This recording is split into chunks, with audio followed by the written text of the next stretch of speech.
BJP प्रदेश अध्यक्ष वीरेंद्र सचदेवा ने आरोप लगाया कि केजरीवाल सरकार जनता को गुमराह करने का काम कर रही है। उन्होंने कहा कि पराली के मुद्दे पर सरकार जनता के सामने झूठ परोस रही है।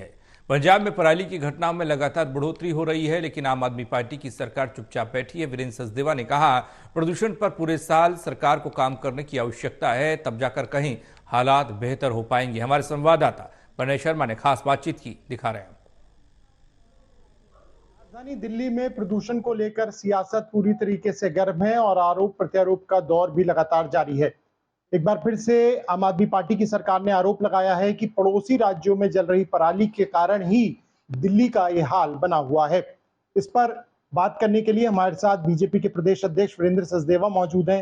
वीरेंद्र जी, दिल्ली में अगर एयर क्वालिटी इंडेक्स की बात करें तो वो 400 के पार और कई दिल्ली के इलाकों में तो 450 और 500 पे भी पहुंच रहा है।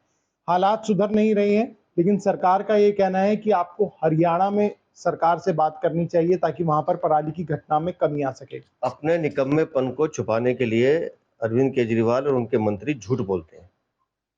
ये आम आदमी पार्टी की सरकार नहीं है, ये अपराधी सरकार है। इसने दिल्ली की जनता को मरने के लिए छोड़ दिया। पीएमओ के ऑफिस ने बुलाया था केंद्र सभी राज्यों को, सबसे बात हुई थी। उसमें जो डिसीजन लिए गए थे इम्प्लीमेंट किए। पंजाब की हालत मालूम है? पंजाब पे एक शब्द नहीं बोल रहे गोपाल राय, मुंह सिल के बैठे हैं। आप हरियाणा की बात कर रहे हैं ना, ये 3 दिन के केसेस हैं, 1, 2, 3 नवंबर। हरियाणा में टोटल केसेस 175, पंजाब 5140।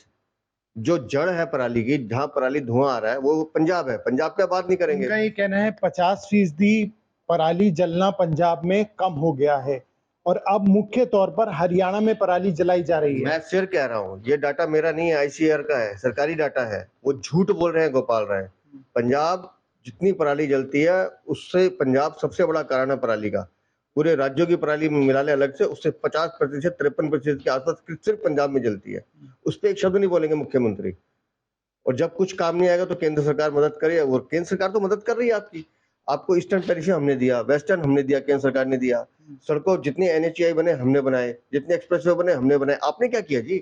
अगर इन सड़कों की हालत खराब होती या वो ट्रक दिल्ली आ रहे होते तो दिल्ली वाले सांस नहीं ले सकते थे। उनका ये भी कहना है कि जो बसें उत्तर प्रदेश से आ रही हैं वो डीजल की बसें हैं। अब तक सरकार ने इलेक्ट्रिक बसों का प्रयोग नहीं किया, इस वजह से आनंद विहार पे भी सबसे अधिक प्रदूषण का स्तर है वो मिलता है। इनसे ये पूछिए कि दिल्ली को हमने दी ना, हमने 700 इलेक्ट्रिक बसें दी, 800 सीएनजी बसें दी। 8 साल में तुमने एक बस लाए क्या? वो भी केंद्र सरकार ने दी। तुम्हें शुक्रगुजार होना चाहिए केंद्र सरकार का। ये दिल्ली वालों को आज अगर ये इलेक्ट्रिक बसें ना होती, सीएनजी बसेस ना होती तो दिल्ली वालों को क्या हाल होता? आप दूसरी सरकारों को दोष इसलिए दे रहे क्योंकि आपने काम नहीं किया। आप मंत्री थे ना पर्यावरण के, गोपाल राय। डीपीसीसी की मीटिंग हर 2 महीने में होनी चाहिए, क्यों 9 महीने के बाद बुलाई? होश नहीं है। काम तो सारा भ्रष्टाचार का करना है, पैसे कमाने की तरफ ध्यान है। आखिरी सवाल ये, केंद्रीय मंत्री को अब जो उन्होंने पत्र लिखा है और मांग की है कि एक बैठक बुलाई जानी चाहिए, इमरजेंसी स्टेप लेने की जरूरत है और पड़ोसी राज्यों को जरूर बुलाएं। देखिए, केंद्र सरकार तो अपना काम कर रही है। इन्होंने पत्र लिखा है अपना पल्ला झाड़ने के लिए। केंद्र सरकार तो मदद कर ही रही है। केंद्र सरकार ने इलेक्ट्रिक बसें दी आपको, केंद्र सरकार ने सीएनजी बसेस दी आपको, केंद्र सरकार ने सारे एक्सप्रेसवे बनाए। आपने क्या किया? आज दिल्ली में धूल एक बहुत बड़ा कारण है। सड़क किनारे जो धूल है, वो डस्ट है, वो प्रदूषण का बहुत बड़ा कारण है। क्यों? कहाँ गए इनके पानी के छिड़काव वाले ट्रक? एक हमने 28 लगा दी, हमने 7 टीमें बना दी, एक नहीं दिखता दिल्ली की सड़कों पे। अगर आपको पानी का छिड़काव आपसे नहीं हो रहा, अगर इतना भी आप नहीं कर पा रहे, तो दिल्ली में रहने का मतलब क्या आपका? दिल्ली के लोगों को मरने के लिए छोड़ दिया अरविंद केजरीवाल ने।